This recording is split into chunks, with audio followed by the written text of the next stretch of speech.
Imagine this, one of the most iconic automobile companies in the world, a symbol of American innovation, teetering on the brink of collapse. A company that gave us the Model T, the moving assembly line, and decade of automotive excellence, now drowning in losses, bureaucracy, and a toxic corporate culture. The year is 2006. Ford Motor Company is gasping for survival. Its stock has plummeted by over 50%. It's bleeding billions in losses, and Wall Street whispers about an inevitable bankruptcy. But then one man walks in, an outsider, a Mr. Nice Guy from the aerospace industry, and in just a few years, he does the unthinkable. This is the story of Alan Mulally, the man who saved Ford. And in today's video, I will take you through the leadership lessons that make this turnaround one of the greatest business comebacks in history.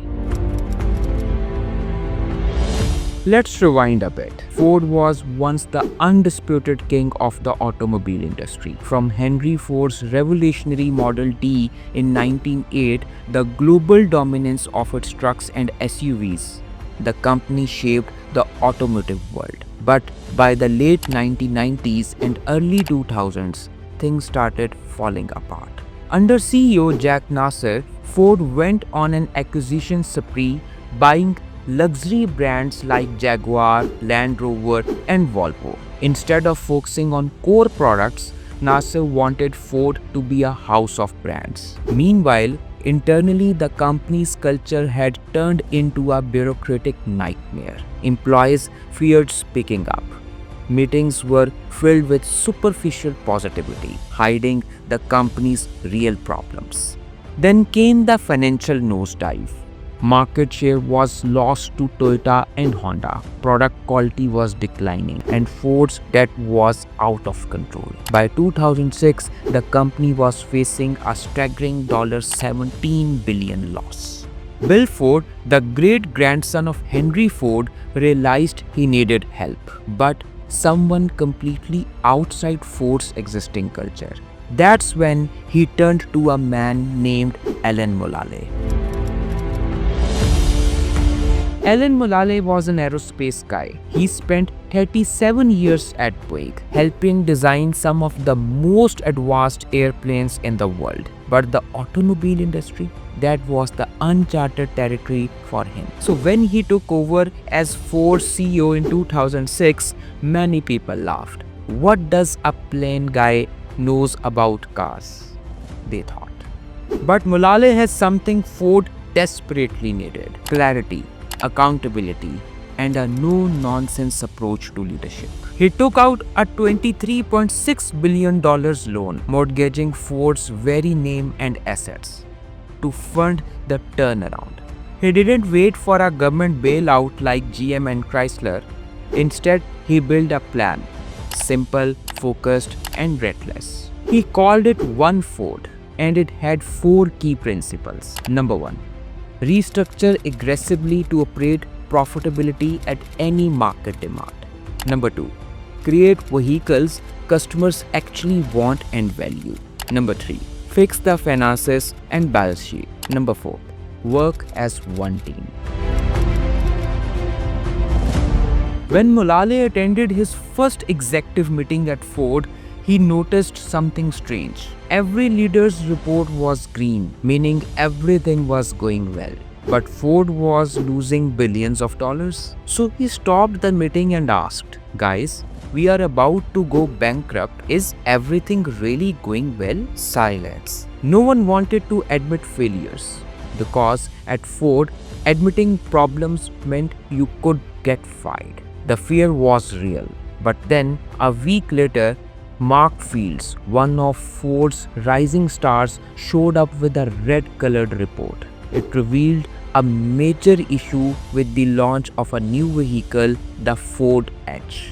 The room went dead silent. Everyone expected Mulally to fire Fields on the spot. "Mark, this is a great visibility. Now who can help him fix it?" And just like that, he flipped the script. For the first time, Ford executives realized that exposing problems was not a weakness, it was a strength. They started using red, yellow, and green status updates in meetings, ensuring real issues were addressed.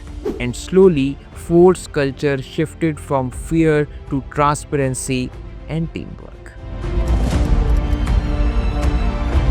Mulally slashed bureaucracy and cut Ford's wasteful spending. He stalled off distractions like Volvo, Land Rover, and Jaguar, refocusing Ford on its core strength, building great Ford cars and trucks. He also streamlined production, reducing the number of different vehicle models and increasing standardization. And most importantly, he stayed visible and connected. He held weekly leadership meetings where everyone was accountable, personally visited factories, met with workers, and talked to customers, removed corporate silos, and made everyone work as one team. By 2009, while GM and Chrysler were declaring bankruptcy and receiving government bailouts, Ford stood alone. It was the only major American automaker that didn't take taxpayer money. This decision earned Ford something invaluable: trust. Customers saw Ford as a company that stood on its own, and sales started to surge. By 2012, Ford was back in profitability and on top of the game. So, what leadership lessons can we learn from Alan Mulally's turnaround at Ford? Number 1. Simplify the mission. A clear purpose beats a complicated strategy. Number 2.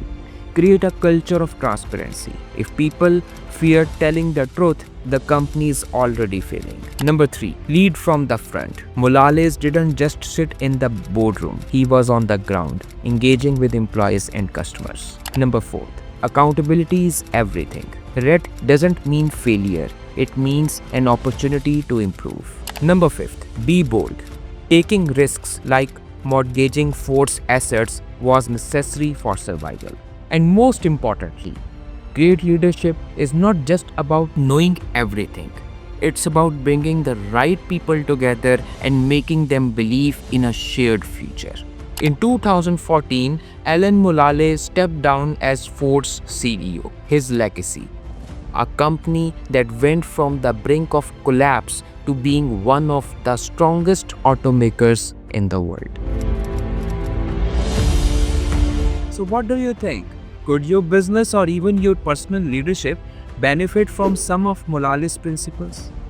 Let me know in the comments below. This is Gibran Bashir, and you have been watching the JVLI channel. See you in the next episode.